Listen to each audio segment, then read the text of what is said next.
Hi, and welcome to Perception, How Markets Decide.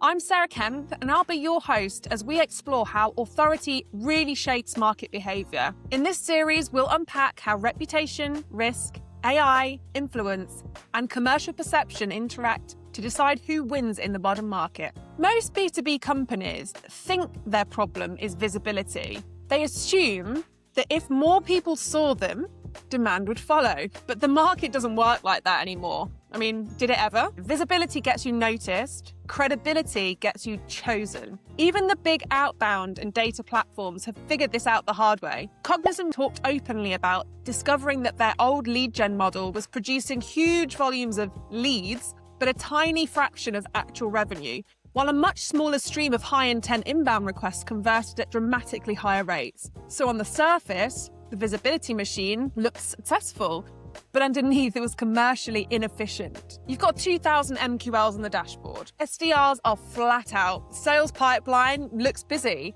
But when you get the board slide that matters, revenue, conversion is low.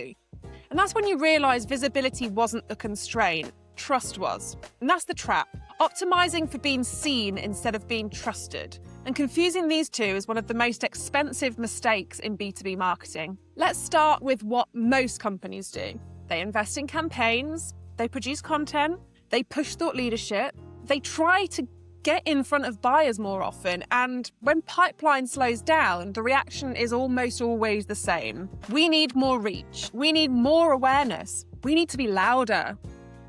But here's the reality. Gartner's latest B2B buying research shows that buyers now spend only about 17% of their total buying time in direct contact with vendors, which means roughly 80% of the journey is self-directed research. So the issue isn't that they can't find vendors, they're already surrounded by options. By the time your sales team reaches them, they've already watched a competitor's webinar, read a press article, and seen your brand only once, in a sponsored LinkedIn post, and you don't even know that happened. The same body of research reports that 77% of B2B buyers describe their last purchase as extremely complex or difficult, and almost 70% say a failed implementation could damage their personal reputation. That's a risk problem because your buyers are able to discover vendors, but really struggling to decide who feels safe to trust. So picture the internal meeting, right? A head of ops says, vendor A feels established. Someone else says, vendor B looks interesting.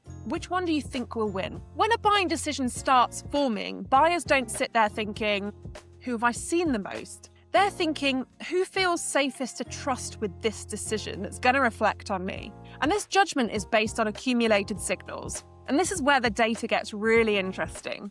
2024 Edelman LinkedIn B2B Thought Leadership Impact Report found that 73% of decision makers see a company's thought leadership as a more trustworthy way to assess its capabilities than its marketing materials or product sheets. Think about your last big deal. Did the buyer reference something they'd seen before? An article? A conference panel? A LinkedIn post from your CEO? Or did they ask you to prove everything from scratch? Earlier waves of the same study showed that almost half, 47%, of buyers have discovered and then bought from a company that wasn't seen as a category leader purely because of strong thought leadership. And nearly 3/4 of executives say that when a company consistently produces high-quality thought leadership, they're much more likely to think positively about that company and consider it as a potential partner. So, when buyers are weighing options, and they do, they're asking themselves questions like, do I see this company referenced in industry conversations?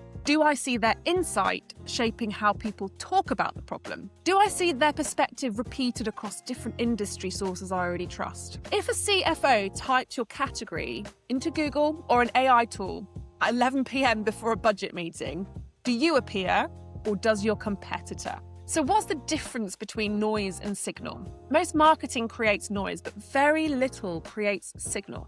Noise is when your team celebrates a campaign internally. We've all done it, we've all been there. But signal is when a prospect mentions your insight unprompted on a sales call. And we see this in the research too. Across multiple buying journey studies, buyers say they're inundated with vendor content. But what moves them is the relatively small number of ideas that are echoed by media, peers, and now by AI tools themselves, not just the vendor. And the companies that win in competitive markets are the ones producing the most transferable credibility. Their ideas don't stay trapped on their blog or on their decks. They spread into industry narratives, and that's what actually changes buying behaviour. Visibility is temporary. You can buy it, you can boost it, you can generate spikes of it. You know those companies that seem to suddenly win bigger logos. It's not sudden. It's when the third enterprise buyer says, "We've been seeing you everywhere lately." And that's the tipping point. Once the market starts seeing you as a trusted voice, every new piece of insight reinforces the last one. And once that happens, demand stops feeling forced and it starts feeling inevitable. So if your marketing isn't converting the way you expected, just ask yourself whether enough people saw it and believed it and trusted it. In the next episode, we're going to look at why most B2B companies misunderstand authority and how that blind spot quietly slows their pipeline, even when they have good campaigns on paper. And until then, remember, perception shapes reality and credibility shapes perception. If you want to understand why authority, not activity, decides who gets chosen, subscribe to this podcast, Perception, How Markets Decide, and share it with someone who still thinks the answer is more awareness.